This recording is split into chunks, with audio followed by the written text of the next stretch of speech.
Episode 91. We are inching closer to 100 with every delicious episode that goes by.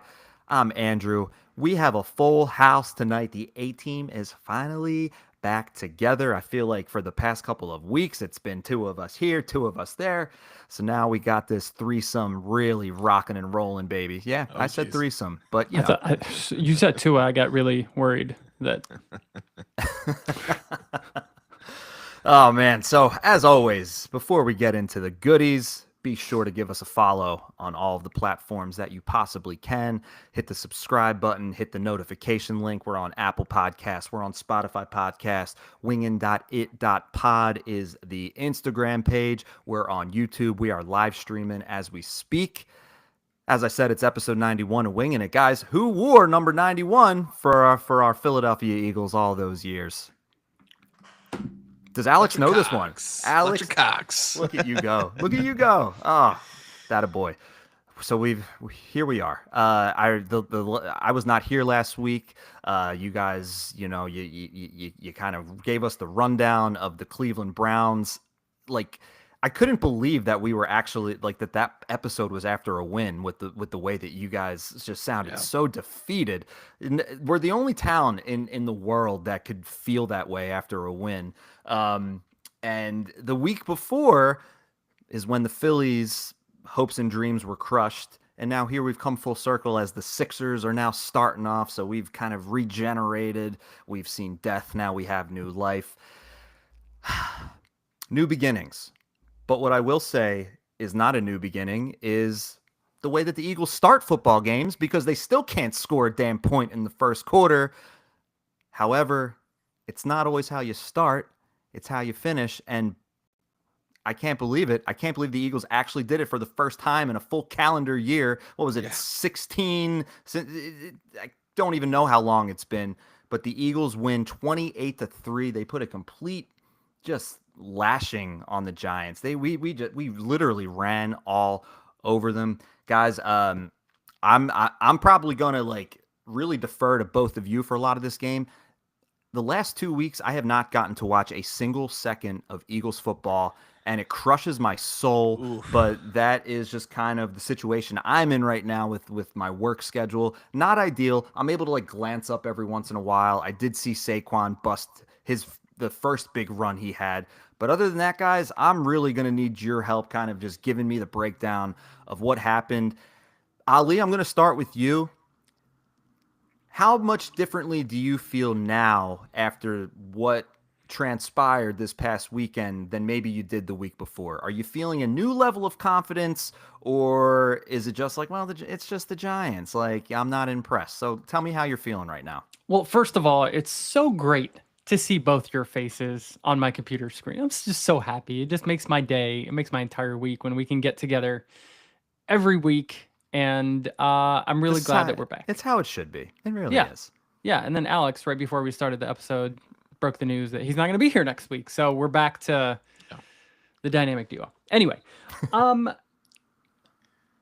it's the Giants, right? Like this is what I expected us to do. I expected us to do things like this. No, you predicted we were going to lose. No, yeah. I'm sorry. At the beginning of the season, 2 weeks in a row, you predicted us to lose. And you know what? I'm going to predict us to lose again because we're on a streak right now of me predicting losses, and then we have a win coming out of Sunday. So I'm fine with that. That's fine by me too. It's the Giants. At the beginning of the season, I said that the Eagles offense should be the number one offense in the league based on the amount of talent that we have in our team, as well as the offensive coaching staff that's going to hopefully right the ship. If you would have told me that we beat the Giants in our first game in October, 28-3 before the season started, I would have been like, yeah, that makes a lot of sense. With all the talent that we have, with the coaching changes that we've done, that makes a lot of sense. Now, having said that, what we've gone through over the last 7 weeks, we'll call it now, right, because of our bye week, I'm happy that we got on the right sort of path towards winning. We won, and it didn't look ugly with the exception of the first quarter. And we'll get into the first quarter and our lack of points woes. But I'm glad that we got back to what we all expected at the beginning of the season, which is the Eagles dominating on offense and the Eagles defense fixing itself from what we were, the issues that we had last year. Am I concerned about the next game against the Bengals? Yeah, you bet your ass I am, just because I have not seen the Eagles put together 2 straight weeks of dominant performances. I don't remember the last time that's happened. So for my, I'm going to sit back, enjoy this win. It was the Giants. It's kind of like what we should be doing. This is like what our expectation, this is what our potential is, right? Now, can we do this several weeks in a row? Aleks, what do you think? Yeah. So my weekend, kind of similar to you, Drew. I did catch some of the game. My family and I, we went up to the Poconos this weekend, and then on the drive home, we stopped by our friend Bryce and Diana. They built a beautiful house, and they gave us a tour, and they saw it, and that was during the game. So I had the Merrill Reese treatment for the majority of the first half, and then I caught some of it, but the game was already out of reach in the second half. Had it on in the garage while I was finishing up some furniture. So I didn't see too much of the game, but it is kind of like telling like what we said. It took 16 consecutive games. We still haven't scored any points in the first quarter. It was the first game that we won by 2 possessions since the Miami Dolphins of last year. So, there's still a lot of things that we have to work out, but it does give me a little bit more confidence. And this is the part I hate about being a Philadelphia sports fan is like these little tiny tidbits of wishful optimism that are like, maybe we are pretty good. I am looking forward to, I would consider an upper tier team this weekend, despite having a slow start in the Bengals. We'll get into that. I'm really, for special reasons, I'm definitely excited for that game. But I have to say one thing that was really crazy is it's like 4th and 3, and I'm listening to Merrill Reese on the radio. And of course, we're going for it. And then Merrill's like, oh, when he throws to AJ Brown for a touchdown. And then I look at the highlight reel and I am like, oh my goodness, dude. Oh my goodness. That was like a 40-yard pass. Like that wasn't just like, oh yeah, touchdown AJ Brown. That was like a 40-yard sideline bomb. It was incredible. But I think the biggest thing that I love to see in that game is Saquon Barkley was 13 yards away from setting his career personal best against the team that he came up against, Nick Sirianni, where he came from. Nick Sirianni sat him down the sideline. He said, hey, if we score again, I'm going to let the backups go, but I want this for you. If you want this, I want it for you. And he's like, no, I want to see the young guys eat. Saquon's stat line, 17 rushes, 176 yards, rushing 10.4 from the team that ruins the first half of his career, maybe even like first third of 2/3 of his career. I don't know how much he has in the tank. Decided to sit on the bench and not get a career high rushing game against him. That is selfless. That is absolutely selfless. That is something that there are some character traits. There are some big egos in the NFL. There's a lot of me. And Saquon Barkley, with that act, showed you the type of person that he is. Just an incredible mic'd up story we saw on the sideline there.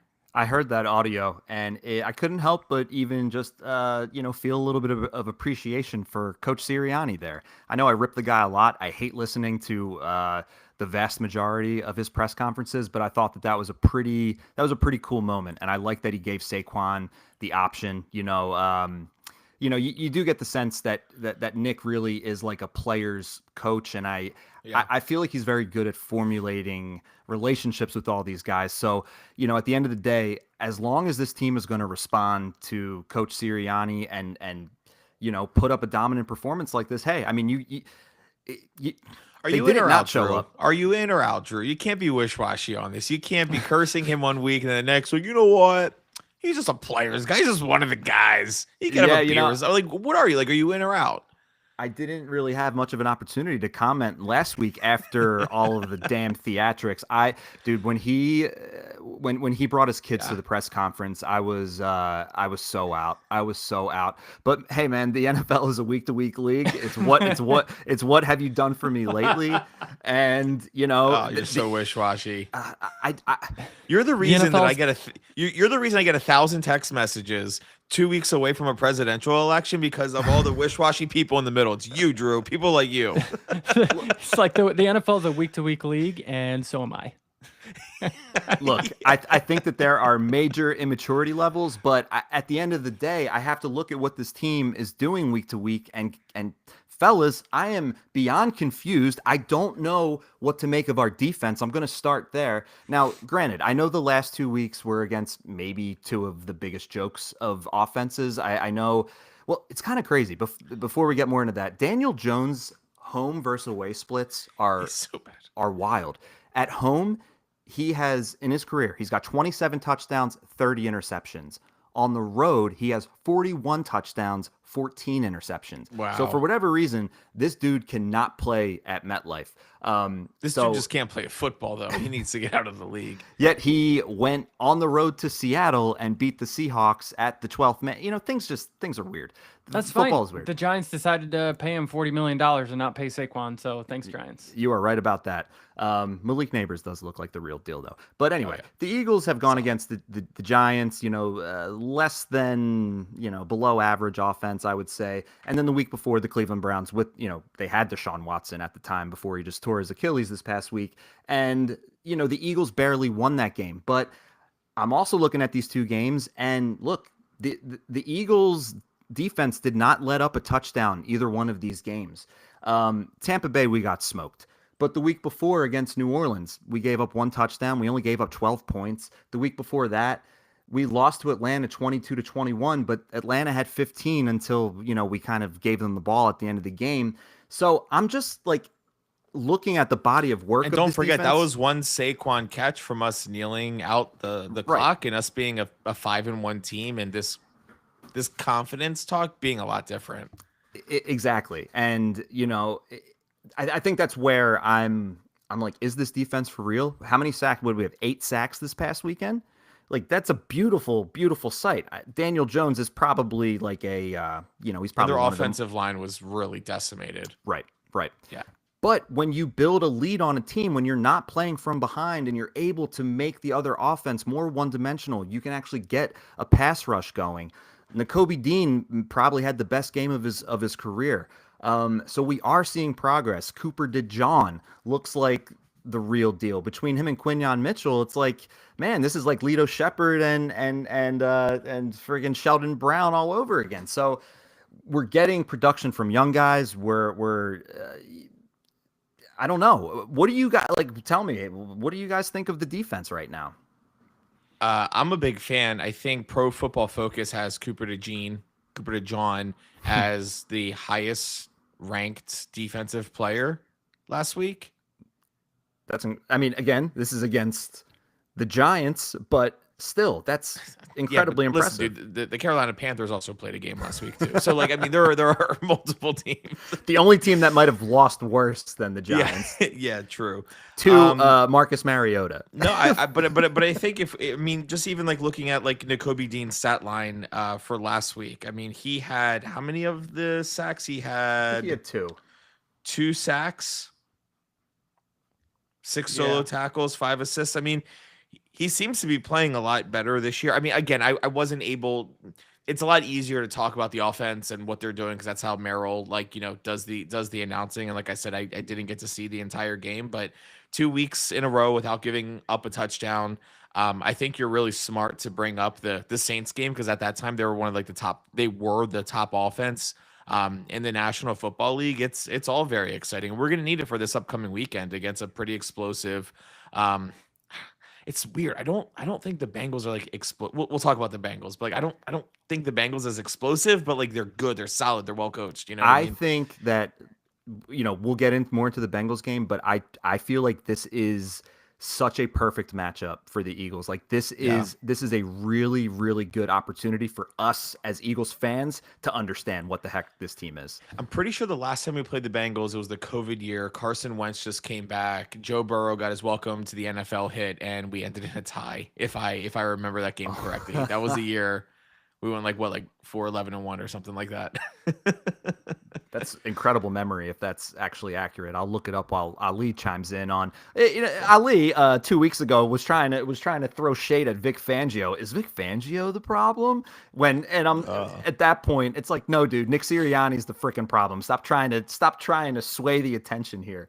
So yeah, Listen, when you see a spider in your house, you want to burn the entire house down. Okay? All right? I love your analogies more than anything in this world. Thank you. I appreciate it.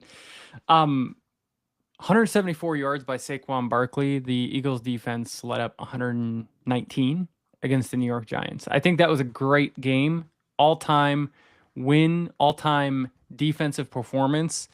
Granted, their offensive line was decimated. You're still playing an NFL team. These backups are still NFL players. They're professional athletes. So to give up 8 sacks or to get 8 sacks against, granted, a bunch of backups is still quite a feat to accomplish. Over the last, I want to say 3 weeks, weeks 4 through 7, 4, 5, 6, 7, that's 4 weeks. The Eagles defense has given up the second least amount of explosive plays. I just want to set that out there, right? Because the number one defense, as far as, giving up explosive plays, is the Kansas City Chiefs. And we are tied with the Los Angeles Chargers. So wait, the Chiefs lead the league in giving up explosive plays? In least amount of explosive plays Okay. given up. That makes more sense because Yes. there's a reason that the Chiefs are undefeated because it's certainly not from how their quarterback's playing this year. Correct. The Eagles defense so far in the NFL this season are number 11 when it comes to adjusted EPA per play, when it comes to their defense, right? So we're basically every offensive play, our defense is essentially taking 0.036 points away from the other team's offensive points, right, that are available. Quinyon Mitchell is quickly cementing himself as an elite all-pro cornerback in the NFL. Sir. Yeah. Yes, sir. Out of 28 cornerbacks that have played at least 33 snaps, have taken at least 33 snaps or defended 33 balls, he ranks as the number one cornerback in given up, as far as quarterback rating given up. He is playing at an all-pro level right now as a rookie. I would be shocked if he didn't, if his maintenance of this level of play as a rookie continues to the end of the season, he has to get voted first team all-pro.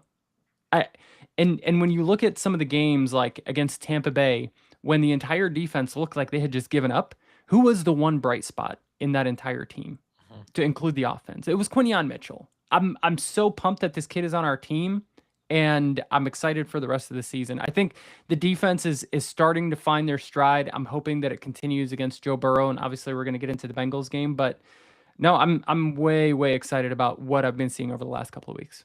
For sure.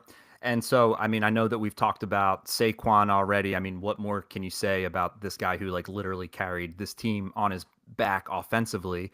Let's kind of switch things to Jalen Hurts and talk about the offense a little bit. Hurts, only threw the ball 14 times, 10 of 14, very efficient. From what I've heard about the game is I know that he missed a throw to Devontae Smith at some point. Devontae had a dud of a game, but his buddy on the other side of things, A.J. Brown, obviously balled out. So, tell me about what you saw from Jalen Hurts, the general, consensus that I've kind of picked up on. It's like this game, he was pretty much just a game manager, but he made big throws when he needed to. But other than that, I don't know anything. So how did QB1 look? Listen, I would say that this offense in general is operating at, they are not operating at their potential, right? It's like that kid in class that is like a certified genius who just refuses to do his homework because for whatever reason, he's too lazy, just doesn't want to achieve his potential. And I think that's what I see in this offense. I'm still skeptical on how much Nick Sirianni's influence is playing a role with this offensive scheme and makeup, because we talked about this last week. Coach tendencies tend to kind of carry over from season to season. And Kellen Moore, who has cemented himself as an offensive mind that incorporates a lot of crossing routes, those natural pick plays, a lot of motion. We're seeing the motion, but what we are seeing is a lot of vertical plays, looking for matchups, and basically effectively continuing what we were doing last year, which is just trying to out-talent the defense in front of us. Now, granted, we've got Megatron 2.0 and AJ Brown on the outside. So you line up a linebacker on him, that is an easy shot. And like, to be honest, you asked my wife during that play when Jalen Hurts threw that 4th and 3, as soon as he let it go, I was like, why? And then I was like, yeah. Yeah. So what kind of frustrates me about this offense is we're kind of sleepwalking. We're still sleepwalking, right? And I had to look this up because I was curious. In the last 20 years, there have been 5 teams that have started their first 6 games with 0 points in the first quarter. 5 teams in the last 20 years. The 2004 Dolphins, who ended 4-12. The 2005 Texans, who ended 2-14. The 2008 Lions that went 0-16. The 2021 Jets, who went 4-13. Oh my God. And the 2024 Philadelphia Eagles, who are now 4-2. Now, grant, like, if you heard all of these records that I ended up with, there was no team that ended with a game more, or a win column that was more than 4 games. So we're kind of like at the peak right now. We're at the potential of all the teams that have started 6 games without scoring in the first quarter. It's got to stop. You got to get you got to get a lead quickly, and you can't let it up. This is that consecutive games from the previous year too. Ooh, that is a good point. Because if it starts in week 1, it's a little bit of a different stat. It is from week 1. Well, no, actually, we've played 6 games this year, so it actually does track then. So I honestly, what frustrates me about this offense is our inability to start fast. I get it. Yeah, I see. Okay, we're both right. I got you. Go ahead. Yeah, and what I'd like to see, hopefully, out of the Cincinnati Bengals coming up is an offense that is continuing to find itself. We're just going to call this growing pains. Jalen Hurts is still learning the offense. The coaching staff is kind of feeling out the players, and I'm hoping that by the end of the season, we're gonna find our stride. And I think a couple of weeks ago, Drew, I told you, right, like if you think back to the Super Bowl year, the Eagles didn't really come out from the pack until sometime around like week 6 or week 7 when we were kind of seen as like the juggernaut in the league. So here we are, 6 weeks in, 7 weeks in. Is this the time when we elevate our game, or is it the time when we kind of disappear into obscurity? Yeah, I just think AJ Brown is just such a freaking difference maker, dude. I mean, when he's on the field or off the field, we look at those 2 losses. I mean, it's fairly easy to see like how we can. The offense is completely different with him in the lineup, and just Jalen looks different with him in the lineup. Yeah. Well, yeah, and like, listen, I didn't get to see too much of the game. It's interesting here. I don't know how the stat line makes any sense. Jalen threw for 114 yards. AJ Brown caught for 89 yards, but the total passing yards from the Eagles is only 70. I don't know how any of that makes sense at all. Sacks count against passing yards? They do. Where are you seeing 70 pass yards? On the Yahoo app, it says total yards, 339, passing yards, 70. Those Yahoos. Yeah, sacks count against your team yards. Yeah, but not passing yards. They're not going to count against the players' passing yards, but they're going to count against the team's passing yards. Oh. That's fun. I didn't know that. Oh, this is net yards. Oh, okay. It's net yards passing. So yes, I guess okay. that's But anyway, cool. Kenny Pickett went 0 for 1 and 0 yards. Good for him, man. Got that starting lineup. Anything else about the Giants game, or we want to move on to the Bengals? I'm ready to go to the Bengals. Yeah. Cool. Yeah, So Alex, I actually wanted to circle back on your overtime call with the Bengals. So, funny enough, we have tied the Bengals 2 out of the last 4 times that we've played them. No way. So we play these. Listen, we play this team once every 4 years. So in 2020, you were exactly right. We tied 23-23. Yep. We lost the 2 previous games pretty handedly, actually. 32-14 in 2016, and then in 2012 we lost 34-13. And then in 2008 we tied 13-13. One of my first Eagles memories is this in 1997. We beat the Bengals 44-42. Who was our quarterback that game? 1997? 1997 is that And Ty and Detmer? it was very close to that era. And I'll also, while we're Was on it this, Jay Feely? it wasn't Jay Feely. You mean AJ Feely? Jay Feely was a Yeah, kicker. AJ Feely. Sorry. Wasn't AJ Feely. This guy was just like it was like popularity for like a month, and then I think it was over. And the quarterback on the Bengals at the time was Boomer Esiason. Our leading receiver that game was Irving Fryer. Mm. The quarterback was Bobby Hoying. Mm. So, anyway, little bit of just a little bit of a fun history there. First Eagles game I ever went to was against the Bengals too at the Vet. It may have been around that 1997 time. I was probably about 7 years old. Yeah, that's interesting.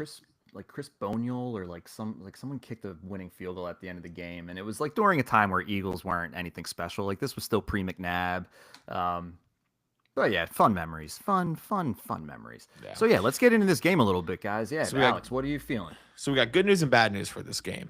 The good news is that the Eagles came off a really big win. They are a 2-point underdog, which is fine because I think in a neutral field, we would technically be a 1-point favorite if you want to think about it that way. But the bad news is that Ali and I are actually going to the game. So we're flying into Cincinnati on Saturday, staying with a friend that lives 3 miles away from the stadium. And then we're going to be going to the game that got flexed from 4 o'clock to 1 o'clock in exchange for the Commanders and the Bears, which is ridiculous. Hopefully, Jaden Daniels. Like I kind of get what the NFL's doing because it's Caleb Williams versus Jaden Daniels. Cool. It's rookie on rookie action, but yeah. Hopefully Marcus Mariota isn't starting for. Well, then our next week's primetime game got flexed. The Jacksonville Jaguars game got flexed from primetime to 4 o'clock in exchange for the Minnesota Vikings and then like another like really bad team. I just think Minnesota is just getting that airtime now, as they should. I think the Sam Darnold story is pretty good. You know me, I like a good story. But the bad news for everyone is the last 3 away games Ali and I have gone to, we've lost. So we lost in the Super Bowl. We lost in Big D last year, and now we're flying to Cincinnati. So I don't know. The betting markets, take your pick on that with whatever information you want to have. I was a little surprised to see that the Eagles were a 2-point underdog, to be honest. I know the Bengals started off very slow this year. What were they, like 0-4 or 1-4? Now they're now at 3-4. I remember they played the Ravens it was a super close game. Could have gone either way. They lost like 38-35 in overtime. So, I mean, but when we think about just like the general identity of the Cincinnati Bengals, it's Joe Burrow at quarterback, and it's Jamar Chase and T. Higgins as their wide receivers, who is one of maybe 2 other tandems in the league that can compete with the Philadelphia Eagles in terms of wide receiver talent. That other tandem being Tyreek Hill and Jalen Waddle, which unfortunately their quarterback can't stop banging his head. So, Ali, where, I guess before I pass to you, also with that identity is it's a very, very, I wouldn't even say mediocre defense. They're probably below mediocre. So in that regard, there's kind of some parallels to the Eagles. Eagles are a high power offense, even though we haven't necessarily shown it.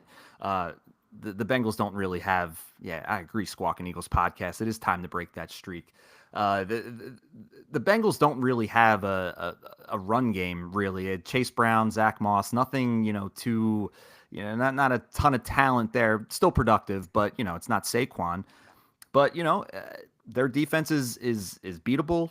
Some would argue that our defense is beatable. So, Ali, I just want to kind of, give me your thoughts on this game, matchups that you're really excited about, and then overall, hit me with a score prediction. Joe Burrow has quietly become the number 2 rated quarterback in the NFL 7 weeks in. That was a shock to me when I saw that stat. Because of their record, or because he's their definitely record talented enough, and how they've started off, right? Yeah. It's the fact that he's been able to make up so much ground, and the guy is just efficient, right? The Bengals are 3-4 right now. If you were to ask me who needs this win more, I would say it's the Cincinnati Bengals. Joe Burrow has cemented himself since his college years into the NFL as the guy that when his back is against the wall, he delivers. Unless you're the Chiefs. Unless you're the Chiefs. When his back is against the wall in the NFL, in the regular season, when games don't really matter, right? He kind of delivers. This is what scares me about the Cincinnati Bengals. It's not their run offense. It's not Jamar Chase. It's not T. Higgins. It's not anyone other than Joe Burrow. I think if we can make life hell for him, if our defensive line shows up the way it has over the last couple of weeks, I think if our coverage continues to get as strong as it has over the last couple of weeks with Cooper DeJean, with Quinyon Mitchell, with Sidney Brown coming back into the mix, and you've got Slay, who has picked up his game quite significantly, and of course Chalk Dawk. If we can maintain that level of coverage, I think this is an easy win, so long as the Eagles get out of their own way and run the football. I had to look this up. Over the last 7 weeks that the Bengals have played, they played the New England Patriots first week, gave up 170 rushing yards. Played the Kansas City Chiefs week 2, gave up 149 rushing yards.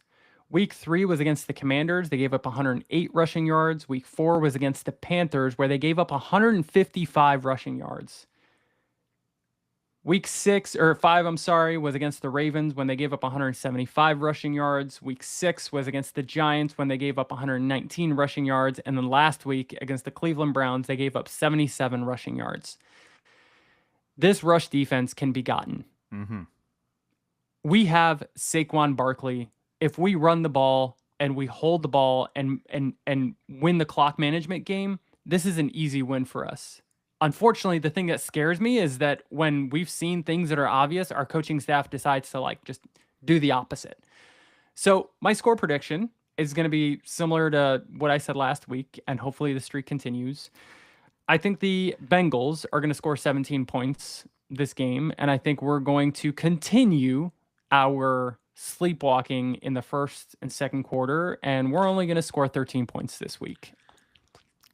The over-under is 48. And you're saying there's only going to be 30 points scored in this game, Ali? Yep. You wild. Yeah. I'm kind of on that same thought path, Drew. And I don't think their record is indicative of how good or bad this team actually is. If you actually look, there was a lot of close calls here. Now, they did lose to the New England Patriots week 1, whatever. They lost to the Kansas City Chiefs 25-26. And that was on another Patrick Mahomes game-winning drive. There was some sort of pass interference or whatever, right? The freaking Patrick Mahomes story, which, by the way, this Patrick Mahomes magic thing that happened this weekend is ridiculous. So this is a story you don't like. This is the most insane thing I've ever seen, is him tiptoeing on the sidelines, where we have seen so many late flags thrown because of defenders doing it, and he decides to stay in bounds. It reminds me of the Kenny Pickett fake knee. The fake kneel in the college championship game. The slide. And he runs up, and then there's 2 parts. It just makes it so bad. So he gets another 5 yards. It's Mahomes magic and whatever. And then later on in the same game, he puts his shoulder into one of the defenders and just puts the guy on his ass. Crap, now we have that clip to look at too, because he looks so freaking cool and strong doing all of that. I don't know if you saw that, dude. Did you see that against the 49ers? There was some rookie safety back there that's trying to stop Mahomes from getting into the end zone. He puts his shoulder, and the guy goes flying back, and he looks so freaking cool and badass. I'm like, great. That's what this league needs. We're just going to see this and Taylor Swift every freaking 5 minutes. Anyway, they lose to the Chiefs. They lost to the Washington Commanders 33-38, another one-possession game. They did beat the Carolina Panthers, and the Panthers, in their defense, did score 24 points, but I think that's when they already had Andy Dalton back, and he was kind of cooking for a little bit, so they didn't have a lot of film. Then they went into overtime in a shootout with the Baltimore Ravens, who I may argue may be the best team in the NFL this year, and lost that on a Justin Tucker field goal kick, 38-41. So I don't think they're only going to score 17 points. I think it's going to be a pretty high-scoring game. Listen, I think in these high pressure moments, Jalen Hurts can also show up to a shootout. I think it's going to be a shootout. It could be the Quinyon Mitchell, breakout game where he finally gets his first pick and could very well be like, the game ceiling. It's also going to be interesting to see Chase Brown and Sidney Brown, twin brothers that are both successful in the NFL. Wait, Would love to see. Chase Brown's actually Sydney's brother? Yeah, he's his twin brother. His identical. Whoa, Yeah. hold on, this is wild because like obviously we jokingly call Sidney Brown twin, and I had no idea that Chase Brown was the other half of that twindom. Yeah. Yeah, I think Yeah, that's it's like like- one of the first times, well, no, I guess we've seen brothers play each other. in the NFL. Tiki and Rondé Barber, yeah. Yep. Yeah, well, I'm sure the Watt brothers have played each other too. Well, they're But both no, like offense and defense, I Yeah. think it's only been Tiki and Rondé. What about Diggs? What about Stephon versus Trayvon? Trayvon. That's a good point. It's fun to ponder. Yeah. Anyway, I think it's actually Yeah, going but to be nobody a pretty cares high about scoring Cowboys. game. I think if I'm betting here, I'm betting over 48 points pretty easily. I think it's going to be a shootout.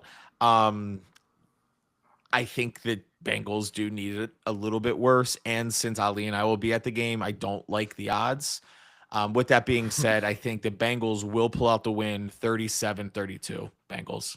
But I think it'll be a shootout. I think it'll be high scoring. I think we'll walk away from the game feeling okay. We never feel okay. We're Eagles fans. Yeah, that's a good point. 37-32 would definitely be some fireworks. Ali, you brought up a good point about Cincinnati, potentially needing this win more. As I'm looking over the standings, you got Baltimore and Pittsburgh. The Russell Wilson freaking Pittsburgh Steelers, friggin' Chris Collinsworth ejaculating all over his Russell Wilson. Oh my God! It reminds me of Patrick Mahomes. Look at this glow ball. I'm like, he just threw that at such a bad throw. Now here's a guy that he's still doing it. I know we call it a rainbow. Look at this rainbow that he's just throwing to George Pickens. Look at this guy. Pickens had a hell of a game though. Got to hand it to him there. Pickens is ridiculous. The woes of the Jets, man. Jeez. I texted the group and I said, I'm betting $300 on the Jets to win this game. There is no way that the Jets don't win this game. Devontae Adams, first time touchdown scorer, all of this. I ended up not doing the bet at all. I only lost like $15 that game. I like to put a small wager on everything just to keep it interesting, but I'm so happy I didn't bet the $300. I was like dead set. I'm like, the odds makers are stupid. It's like minus 108 odds. I'm gonna win $290 in profit on this. Well, they were up 15-3, and then Pittsburgh just ripped off like 30 unanswered. It's just sometimes it goes Pittsburgh like just that. plays such bad. Like they just don't look like a good football team. It doesn't look like they score that many points. Like they just somehow magically have those points show up on the scoreboard. They do not look good. They haven't looked good in years. I don't get it. It was weird because like Russell Wilson didn't even look like that impressive. Like I like that he was just kind of airing it out and giving Pickens a chance and targeting him off, but like it was weird that they ended up compiling as many points as they did. It's better than Justin Fields. Sorry to get you off topic, Drew. So you're talking about the standings. But yeah, Baltimore and Pittsburgh in that AFC North division are both 5-2, and Cincinnati's 3-4. So they can't really afford to lose much ground on both of these teams. And just to kind of give a quick, recap or update on the NFC East, Washington still leads our division. They're 5-2. We're 4-2. Dallas is 3-3, and the Giants are 2-5. But who's Dallas got this weekend? I want to check that out. They have San Francisco. So pick your poison there. That's going to just be a hate fest. Yeah. But yeah, I don't know. Like I really love the timing. I know it's going to be fun. I love the timing of this game. I just do. I think that I like how similar we are to them, and I feel like the Eagles should, if things are clicking, if the offense is finding their way, if the defense is confident, I feel good about the Eagles. And like I said, I was a little surprised that the Bengals are a 2-point favorite here. So ultimately, I do think it's going to be the Eagles that win. I think it's going to be like the Eagles are going to eclipse 30. So I'm going to go 31 for the Eagles, and I'll go 27 for the Bengals. I think the Bengals are a fun team. I love watching Jamar Chase play, and T. Higgins is, I don't even know if he's underrated, but like the past couple of weeks, he's actually been getting targeted more than Chase has. So if we're going to look at a matchup, let's see how Quinyon does against, some of these stud receivers. So Eagles definitely got to keep things moving with the pass rush. I'm shocked. I am shocked that the Eagles are now top 10 in sacks, because it feels like it's been forever since we've been able to say that. Well, But an 8-sack game will do that. it will do that. Yeah. And then 5 before that, like, yeah. Right. So we have 19 on the year. So what was that? 16 in 2 weeks. Nice. Nice. But yeah, nice. But the Eagles are second in rushing in the NFL. And, Ali, like what you were saying, if we're going to attack them, you can attack the Bengals both ways, because they're 21st in rush defense and they're also 21st in pass defense. Aleks gave us a rundown of some of their games. Like, this team gives up points. So for the love of God, Philadelphia Eagles, please at least kick a damn field goal in the first quarter.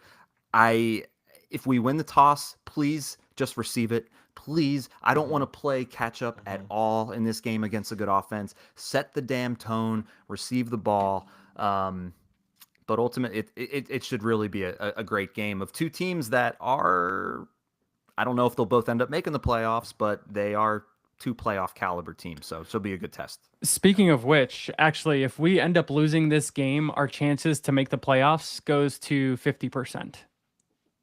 Whereas if we win the game, it jumps up to about 79%. It's so early in this season to even start Understood, talking about that. but history is a proxy for what ends up usually happening. And I understand, granted, you take it with a grain of salt, but it does warrant a topic of discussion. Now, historically, in the last 5 years, the Eagles have had 6 rushing plays that have broken for 50 or more yards.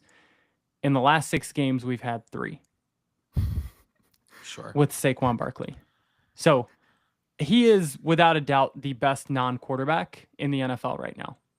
Yeah. And I mean, I'm looking at the next, handful of games and, coming up, besides Jacksonville, Dallas is a division rival, and, I don't know if they've had our number, but, we got Washington, we have to play twice. We have Pittsburgh, we have Baltimore.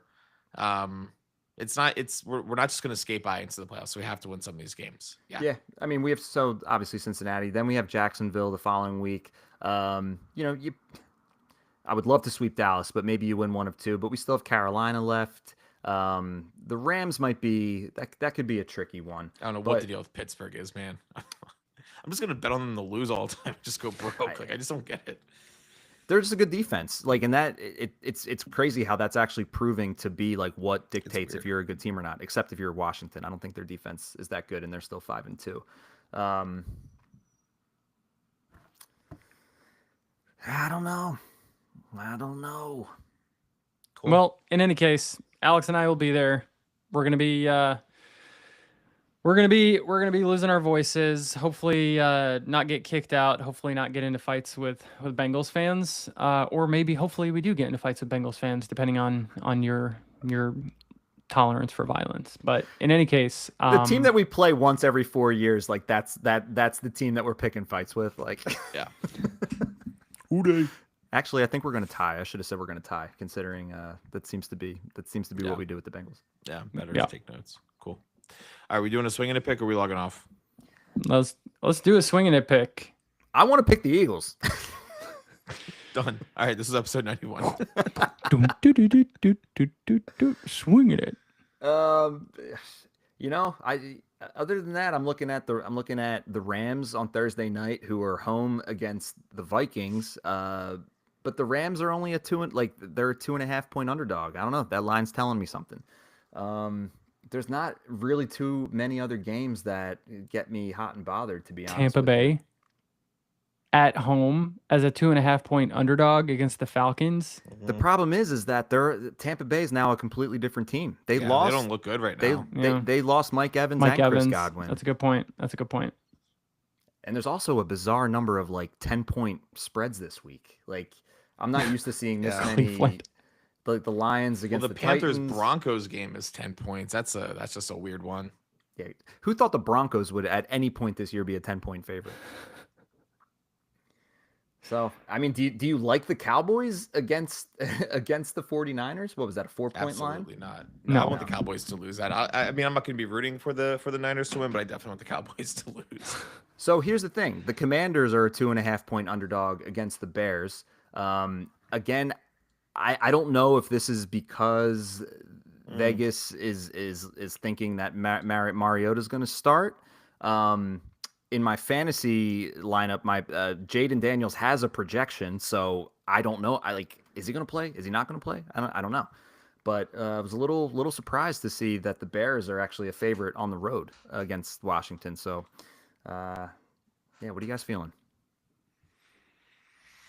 Seahawks +3 at home against the Bills. No, I'm the more I'm thinking about this, the more I like the Commanders pick, just Yeah, because I'm looking at it too. That's what I'm reading up on. Yeah, I think Commanders is probably a better one than the Eagles, considering Ali and I both thought we were going to lose.